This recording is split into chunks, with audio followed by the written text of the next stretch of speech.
Assalamualaikum warahmatullahi wabarakatuh. Halo sahabat edukasi, berjumpa kembali dengan saya Eva Berna dalam program Tanya Kesehatan. Dan kali ini kita akan membahas mengenai serangan jantung apakah untuk usia tua saja? Sahabat edukasi, berbicara mengenai serangan jantung tentunya merupakan hal yang sangat menakutkan bagi kita semua. Bagaimana tidak, penyakit kardiovaskular atau penyakit yang berhubungan dengan pembuluh darah dan jantung merupakan penyebab kematian nomor 1 di dunia. Namun apa benar serangan jantung ini hanya menyerang untuk usia lanjut? Untuk membahas hal ini lebih lanjut, hari ini saya sudah ditemani oleh dokter spesialis jantung dan pembuluh darah dari Rumah Sakit Umum Daerah Dr. Zainal Abidin. Halo dokter. Halo Kak Eva. Halo sahabat edukasi, perkenalkan saya Dr. Haris, spesialis jantung dan pembuluh darah di Rumah Sakit Umum Dr. Zainal Abidin. Baik dokter, kita langsung saja nih ya ke pertanyaannya nih dokter. Dokter, apa sih sebenarnya yang dikatakan dengan serangan jantung? Ya, menarik ya bahasan untuk hari ini. Serangan jantung memang saat ini sudah ya bukan hal yang jarang terjadi di antara kita dengan masyarakat ya.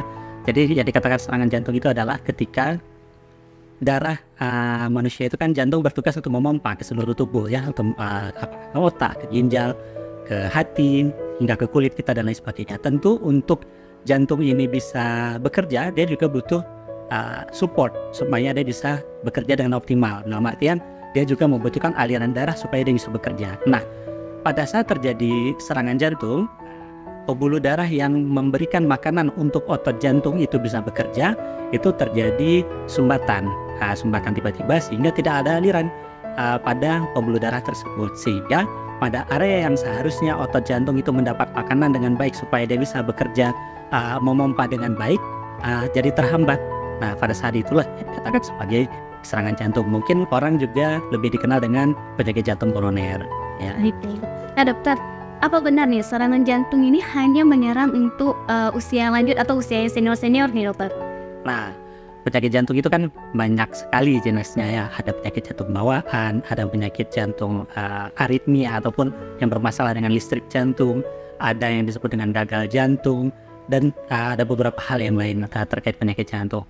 Salah satunya itulah tentang serangan jantung. Nah, serangan jantung memang kalau mungkin 10 tahun, 20 tahun yang lalu itu kita memang hanya ketahui bahwa terjadi pada orang tua, mungkin yang di atas umur 50-55 ke atas kejadian serangan jantung. Tapi untuk saat ini tidak bisa kita pungkiri bahwa banyak juga yang orang usia muda, sekitar 20-an, 30-an tahun itu sudah mulai ada yang terkena serangan jantung. Nah, seperti yang dokter katakan tadi, sekarang ini berarti sudah terjadi pergeseran. Yang dulunya serangan jantung ini hanya untuk usia yang lebih tua, sekarang malah untuk usia muda. Ini kenapa ya dokter? Ya, untuk namanya penyakit jantung itu juga sangat berkaitan dengan faktor risiko. Faktor risiko adalah suatu hal yang memungkinkan seseorang lebih tinggi risikonya untuk terkena sesuatu dibandingkan dengan orang yang tidak memiliki faktor risiko tersebut. Nah, faktor risiko ini ada yang bisa dimodifikasi, ada yang tidak bisa dimodifikasi. Contohnya yang tidak bisa dimodifikasi usia. Siapapun kita nggak bisa ngerem nih usia. Mau dia sekarang misalnya berada di usia 20, nggak bisa kita rem untuk tetap di 20 saja. Nah, tetap akan terjadi penambahan usia. Kemudian jenis kelamin, itu juga kita tidak bisa memilih kita untuk menjadi apakah seorang laki-laki ataupun seorang perempuan. Jadi ada penyakit-penyakit tertentu yang sangat memang berkaitan dengan laki-laki saja, lebih tinggi prevalensinya. Ada yang memang perempuan yang lebih tinggi. Kemudian ada faktor resiko yang bisa kita modifikasi terkait dengan jantung, itu seperti diabetes, gula, kemudian dislipid, kolesterol ya, kemudian darah tinggi, hipertensi, obesitas. Itu ada beberapa hal yang faktor risiko yang dapat kita modifikasi, dan semuanya ini sangat berkaitan dengan lifestyle ataupun pola hidup. Nah, mungkin orang-orang tua dulu kita makanannya lebih bagus ya, jarang makan yang mengandung micin ya, makanan cepat saji dulu belum ada ya.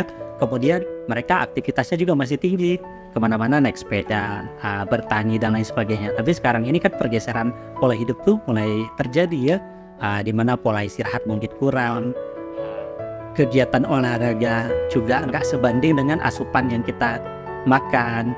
Kemudian makanan-makanan cepat saji juga ya ada di mana-mana, dengan berbagai macam jenis makanan-makanan pengawet dan lain sebagainya. Itu sehingga pola hidup yang tadi tidak baik tersebut mempengaruhi terhadap kejadian serangan jantung ini bisa terjadi pada usia muda. Berarti lagi-lagi ini masalah pola hidupnya ya dokter ya.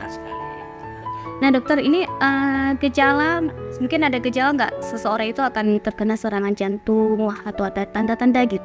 Ya, kalau namanya serangan jantung itu terjadi tiba-tiba. Jadi yang penyakit disebut tadi penyakit jantung koroner itu ada yang memang terjadi secara pelan-pelan, tapi ada yang tiba-tiba inilah yang kita katakan serangan jantung. Jadi serangan jantung itu bisa terjadi pada dua kemungkinan. Yang pertama memang beliau tersebut ataupun pasien tersebut memang sudah memiliki riwayat penyakit jantung koroner, tapi tiba-tiba kemudian menjadi serangan. Atau memang pada orang yang memang sebelumnya tidak ada riwayat sama sekali, kemudian bisa tiba-tiba serangan. Nah, gejalanya apa? Secara umum keluhannya adalah tidak nyaman di dada, bisa seperti panas, bisa seperti nyeri dada, seperti ditusuk-tusuk, dan itu berada di belakang tulang tengah dada. Kemudian bisa menjalar ke bahu kiri, ke lengan kiri, hingga ke rahang, terasa seperti kebas ataupun tidak nyaman seperti itu. Apalagi kalau ditambah dengan ada keluhan yang sampai keringat dingin, lemas, mual, muntah, dan berlangsung lebih dari 20 menit ataupun 15 menit.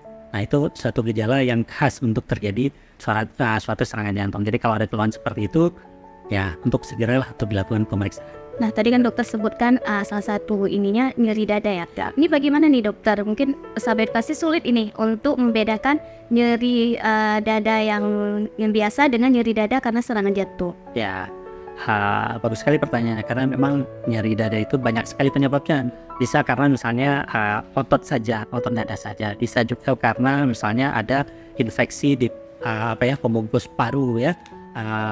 Bisa karena beberapa hal yang lainnya. Ya, jadi penting bagi kita bagaimana untuk lebih aware nyeri dada seperti apa untuk kita katakan sebagai serangan jantung. Jadi mungkin seperti yang saya sampaikan tadi itu nyeri yang terasa di belakang tulang, di daerah dada kiri ataupun di belakang tulang tengah, kemudian ada penjalanan ke bahu, ke lengan, dan ke rahang.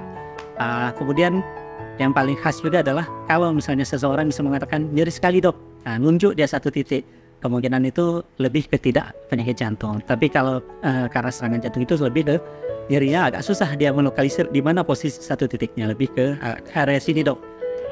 Kemudian kalau nyerinya berkaitan dengan pergerakan, misalnya dengan angkat tangan jadi tambah nyeri, itu mungkin lebih ke non kardiak, dan bukan ke arah serangan jantung. Tapi sekali lagi begitu ada keluhan nyeri dada lebih yang berulang, durasinya agak lebih lama, sebaiknya ya dilakukan pemeriksaan baru nanti setelah diperiksa ya ternyata ini bukan penyakit jantung, ya ternyata ini penyakit jantung, maka saatnya atau bisa segera ditangani. Nah dokter, tindakan apa saja nih dokter yang dilakukan untuk pemeriksaan jantung? Untuk pemeriksaan jantung, yang pertama tentu kita berkonsultasi dulu ya dengan dokter jantung. Jadi mungkin menceritakan bagaimana keluhannya dan lain sebagainya. Kemudian tentu dokter akan melakukan namanya pemeriksaan fisik dan kita mungkin pakai stetoskop untuk mendengar suara jantungnya bagaimana, ada nggak kelainan dari suara jantung dan lain sebagainya. Kemudian pemeriksaan sederhana yang mungkin hampir semua tempat maupun puskesmas, IGD dan sebagainya punya itu namanya EKG, elektrokardiografi, yaitu perekaman jantung. Mungkin sahabat edukasi sering melihat kalau ada yang dipasang kabel ya di tangan, di kaki, kemudian beberapa tempelan di dada. Nah itu yang dikatakan dengan elektrokardiografi, elektrokardiogram. Itu untuk kita melihat bagaimana bentuk irama jantungnya, bagaimana bentuk pola jantung. Dari situ kita kadang-kadang bisa juga melihat apakah ini suatu serangan atau bukan. Kemudian yang lainnya mungkin untuk yang lebih advance ataupun pemeriksaan lebih lanjut, bisa kita lakukan ekokardiografi, USG jantung. Dan ada banyak lagi kalau misalnya mau lebih tingkat lanjut lagi, bisa dengan CT scan jantung dan beberapa pemeriksaan lain. Dan ini rumah sakit Dr. Zainal Abidin sudah punya semua ya dok? Oh iya, rumah sakit Zainal Abidin alhamdulillah kita saat ini sudah memiliki alat yang cukup lengkap untuk pemeriksaan jantung ini. Nah terakhir ini dokter, pesan nih untuk kaum muda ini, apa sih pencegahan agar kita bisa terhindar dari serangan jantung di usia muda? Ya, inilah PR kita bersama ya, baik kita sebagai dokter jantung maupun pemerintah dan kita semua termasuk masyarakat. Bagaimana? Karena angka penyakit jantung ini sangat tinggi prevalensinya itu berada menjadi salah satu penyakit kematian, penyebab kematian tertinggi, baik itu di dunia, Asia, Indonesia termasuk di Aceh.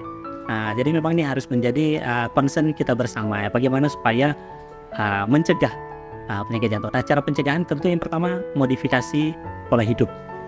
Jadi usahakan istirahatnya cukup 6 sampai dengan 8 jam sehari.